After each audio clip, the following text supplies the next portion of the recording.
Yep, you see it right there. One seat over with a Caitlin Clark fan in the wild. I know she's scared that things are going to pop off. I know she's scared of Indiana.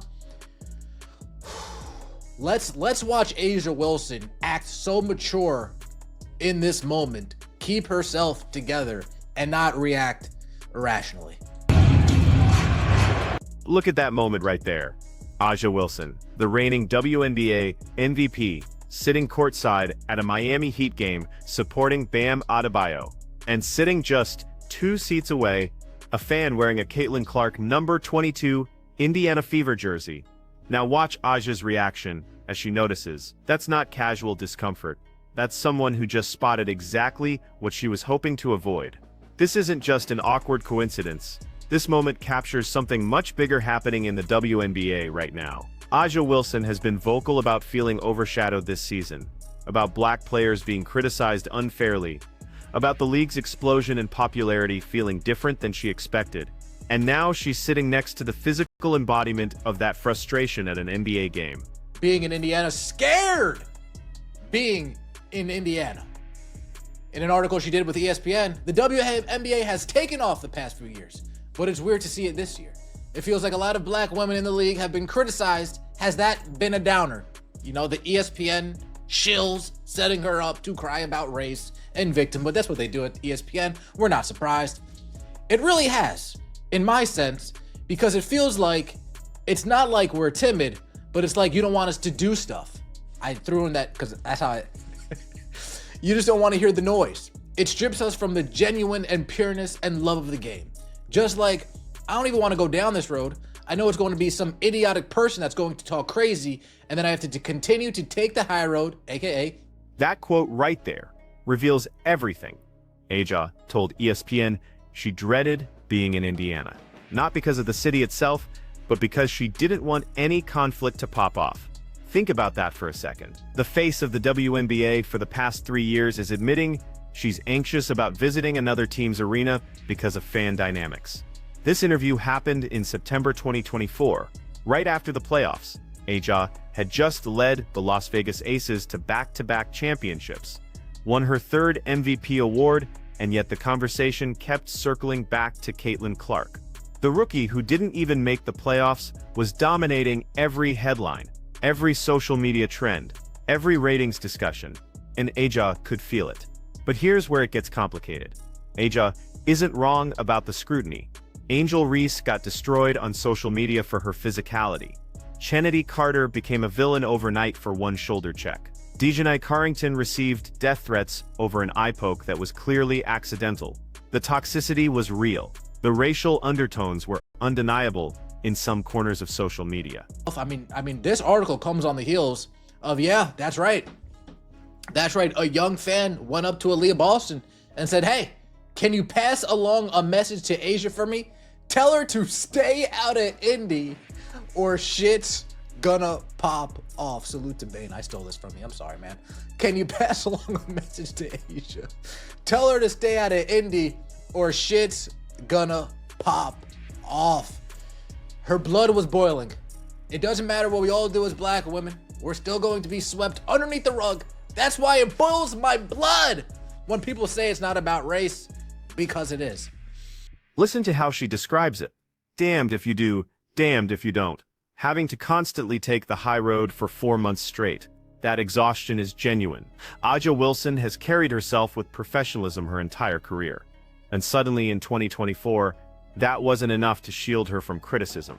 But here's what makes this situation so layered. While A'ja is talking about feeling swept under the rug, Caitlin Clark is dealing with her own nightmare.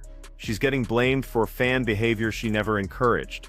She's being accused of benefiting from racism when she's just trying to play basketball. She's watching other players take shots at her on social media while she stays silent. Both players are trapped in a narrative neither one created.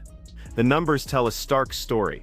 Indiana Fever games averaged 1.2 million viewers when Caitlin played. Las Vegas Aces finals games with A'ja dominating averaged around 600,000. Caitlin's rookie jersey outsold every other WNBA player combined. When the Fever visited Las Vegas in July, it was the highest attended game in Aces franchise history. Not because of Aja, because of Caitlyn. For years. Just imagining the awkward eye contact is cracking me up. I'm literally reposting every video of this I see. It warms my heart. Notice she sets something down next to her. I mean, she couldn't possibly sit next to someone wearing number 22. To that gentleman, hats off to you. Yes, A'ja Wilson at the Heat game supporting Bam Adebayo. And the funniest part is, the biggest takeaway is the Caitlin Clark jersey. You look at the comments. This is the initial post of it all. You look at the comments. That person next to her has a Caitlin. That Liam Austin moment she's referencing became a whole thing. A young fan approached Aces guard Kelsey Plum and asked her to pass along a message to Aja. Tell her to stay out of Indiana, or things might pop off. Obviously, the kid was joking. Obviously, it was teenage fan banter, but it became Exhibit A in Aja's case that Caitlin Clark fans were creating a hostile environment. Except here's the reality check. Every fan base has idiots. LeBron James had fans burn his jersey when he left Cleveland. Kevin Durant gets death threats regularly. Kyrie Irving deals with constant harassment. The difference is those players don't go on ESPN and talk about how exhausting it is. They understand that superstar status comes with unhinged fans in the package. A'ja Wilson is positioned as the victim in this narrative, but she's also feeding into it. She could have laughed off the Liam Austin comment. She could have ignored the social media noise. Instead, she gave it oxygen by bringing it up in a major interview. And that decision reveals something important about how she's processing this entire situation. We see you when you're sleeping. We know when you're awake. From anywhere, just haunting the anti-Caitlin Clark guys. Just haunting them everywhere that they go. A'ja Wilson, of course, we're all having fun here. We're making jokes. You hate to see A'ja Wilson have to endure that. You hate to see A'ja Wilson have to go through that. You have to think, folks, sitting next to a Caitlin Clark fan, especially in this arena, has to be a traumatic experience for A'ja Wilson. All the victim Olympics that she's been going through the last 2-3 years. Now we're back to the Miami Heat game. Look at the social media reaction. Every single comment is about the Caitlin Clark jersey, not about A'ja supporting Bam, not about the Heat game itself. The entire conversation became about the jersey sitting 2 seats away from her. And you know what the cruel irony is? A'ja is at an NBA game, surrounded by thousands of fans, and the one jersey that catches everyone's attention is Caitlin Clark's. That's not because of racism. That's not because of some conspiracy. It's because Caitlin Clark has transcended the WNBA in a way that no player has since maybe Diana Taurasi in her prime. The comments are brutal in their honesty. Can't escape CC even at an NBA game. That's why she ain't sitting next to them. Imagine being the face of the WNBA and seeing another player's jersey everywhere you go. These aren't attacks on A'ja, they're observations about the reality she's living in. Caitlin Clark's presence is inescapable, even when she's not physically there. Her man plays. Caitlin jersey right next to her. Oh my God. That must be her little sister with the CC jersey. Caitlin Clark. That's why he ain't rebound. Oh, yep. And there we go. Caitlin Clark. Oh, damn. More like who's that sitting next to the person wearing the CC jersey? Imagine sitting beside CC white privilege fans. I thought she a face. Yeah, that's a good point. It's a good point. Imagine being the face. Watch the body language again. The moment A'ja starts turning her head, the kid in the Caitlin Clark jersey turns his head the opposite direction. It's almost choreographed. He's clearly aware of who's sitting near him. He's probably nervous. Maybe he's a fan of both players and doesn't want it to be awkward. Or maybe he's scrolling through his phone, thinking about how funny this coincidence is. But here's what this moment really represents. It's a microcosm of the entire WNBA season in 2022 fan bases that should be celebrating the league's growth, instead viewing each other with suspicion. A'ja Wilson fans feeling like their player is being disrespected. Caitlin Clark fans feeling like their player is being unfairly blamed for things beyond her control, and both sides missing the bigger picture. So let's zoom out and talk about what's actually happening here, because this goes way deeper than one awkward moment at a basketball game. A'ja Wilson has every right to feel frustrated. She's been the best player in the WNBA for 3 consecutive years. She won MVP in 2022, 2023, and 2024. She's led the Aces to back-to-back championships. She's been professional, dominant, and consistent. By every traditional metric, she should be the undisputed face of the league. And yet, a rookie who didn't make the playoffs is getting more attention, more endorsements, more media coverage, and more fan engagement. That's gotta sting. Imagine being at the absolute peak of your profession and watching someone else get the recognition you've earned. It's not about jealousy in the petty sense. It's about feeling like your accomplishments don't matter as much as they should. When A'ja talks about being swept under the rug, she's not being dramatic. She's describing her lived experience in 2020. But here's where her argument falls apart. She attributes this disparity primarily to race. In that ESPN interview, she said it feels like people just don't want black women to succeed, don't want to hear from them, don't want to celebrate them. And while there's absolutely racism in sports media and fan culture, that's not the full explanation for Caitlin Clark's popularity. Caitlin Clark brought something to the WNBA that transcends race. She brought mainstream appeal from college basketball. She brought a playing style that casual fans find exciting. She brought trash talk and confidence and clutch performances in March Madness that made her a household name before she ever played a professional game. She averaged 28 points in her final college season and took Iowa to back-to-back national championship games. She built her fan base by being appointment television. Compare that to A'ja's path. She was the #1 pick in 2018 out of South Carolina. She was excellent from day one, but she entered a league that nobody was watching.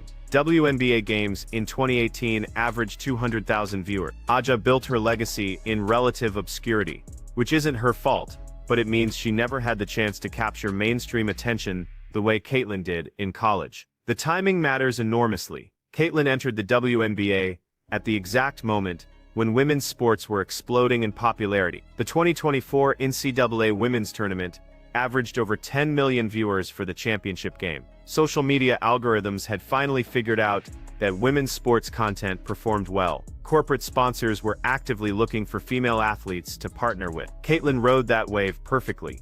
A'ja didn't have that wave. She had to build in a league that was fighting for survival, playing in half-empty arenas, getting bumped off TV schedules for random content. The fact that she became a 3-time MVP under those circumstances is actually more impressive than anything Caitlin has accomplished yet. But impressiveness and popularity aren't the same thing. Now let's address the elephant in the room. Does race play a role in Caitlin's popularity? Of course it does. America has a long history of elevating white athletes in black-dominated sports. Larry Bird benefited from it. Tom Brady benefited from it. It would be naive to pretend Caitlin doesn't benefit from it too. Some portion of her fan base gravitates to her because she looks like them, talks like them, represents something familiar and comfortable. But that's not the whole story, and treating it like it is actually undermines the legitimate complaints about racism in sport. Because when you reduce Caitlin Clark's entire phenomenon to white privilege, you're ignoring her actual talent, her actual accomplishments,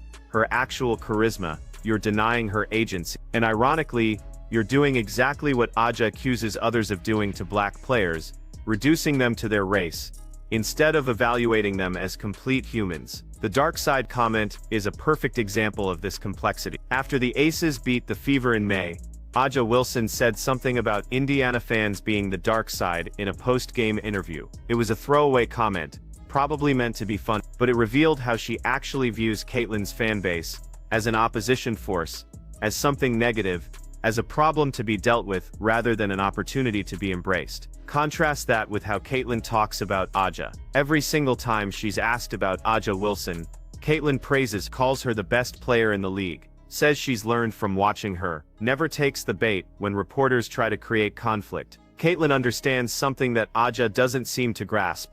They're not in competition with each other. The rising tide lifts all boats. Because here's the thing that gets lost in all this drama. the WNBA had its best year ever in 2024. Attendance was up 48%, merchandise sales tripled. The league signed a new media rights deal worth $2.2 billion over 11 years. Charter flight funding got approved. Expansion teams were announced for Golden State, Toronto, and Portland. This is what success looks like. And A'ja Wilson benefited enormously from that success. Her salary increased, her endorsement deals multiplied. She got more national TV appearances than ever before. The Aces played in front of sold-out crowds on the road for the first time in franchise history. All of that happened because Caitlin Clark brought millions of new eyeballs to the league. A'ja should be thanking Caitlin, not resenting, but resentment is what we're seeing. And it's not just A'ja. Angel Reese made multiple comments about how she and A'ja were the real faces of the league. Chennedy Carter liked tweets calling Caitlin overrated.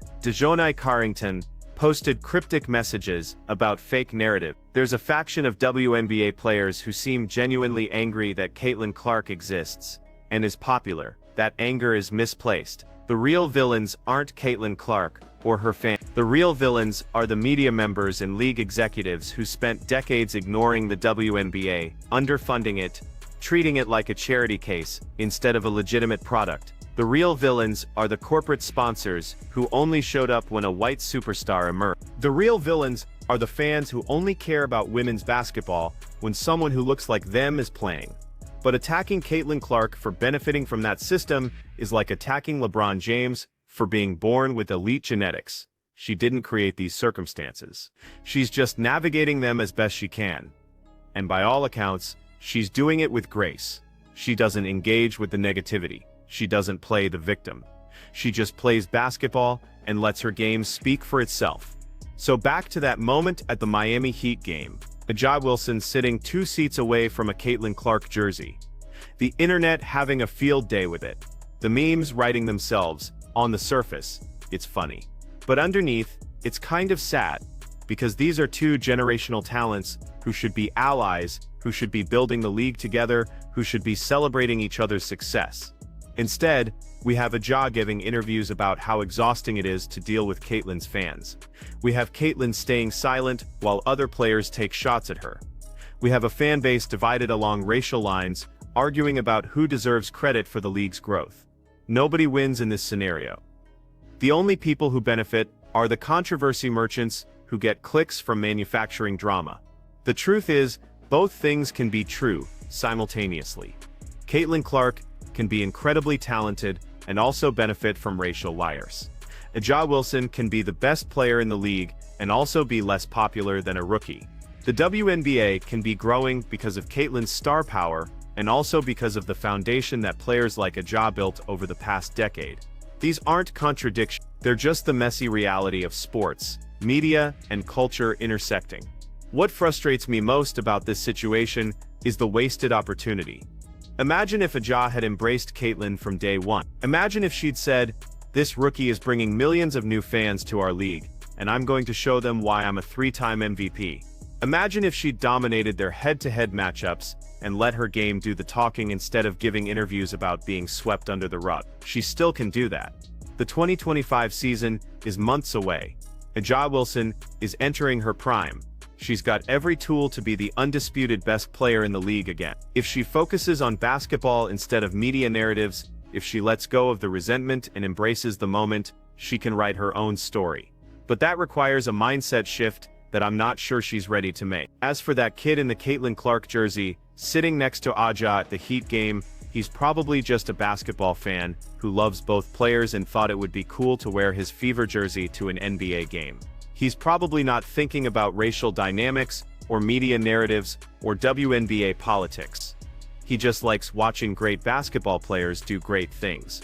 Maybe that's the lesson here. Maybe we should all be more like that kid. Just appreciating the talent, enjoying the moment, and not turning everything into a referendum on society's deepest problem. The WNBA is better than it's ever been. Let's celebrate that instead of tearing it apart.